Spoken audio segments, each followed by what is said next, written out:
umpisa mo na.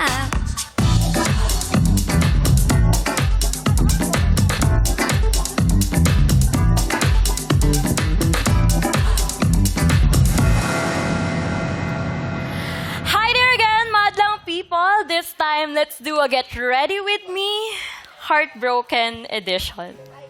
Let's start with foundation.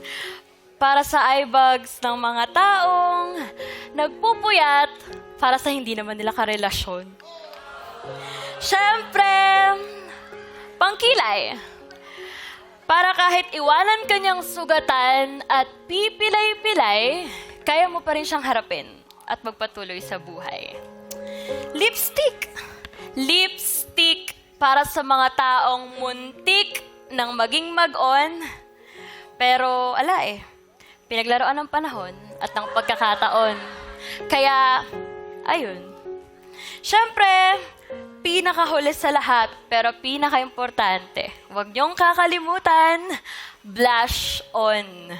Para sa'yo, sa inyo, na hindi pa nakaka-move on. Pero huwag kang mag-alala, kasi darating din ang panahon na muli kang makakabangon. Thank you, madlang people! So cute! Wow. Ganun pala mag-makeup Ganda! Makeup demo, but make it At saka extra. lahat nakikinig sa'yo habang nagsasalita ka. Totoo. Magnet talaga siya. Very interesting. Sino nagsulat nun? Ako po. Actually, on the spot po siya. Pero matagal ko na po As in, ngayon mo lang sinulat? No naman po. Nung sinabi po sa akin na kailangan daw po yung talent is medyo artistic, ganyan. Sabi ko, okay. Mahilig kang magsulat? Actually, matagal ko na po siyang gustong gawin. Simula nung napanood ko yung movie ni Miss RC na Always Be My Baby. Yes po. Di ba nag-emote din po siya doon while doing makeup. So, yun po yung naisip ko.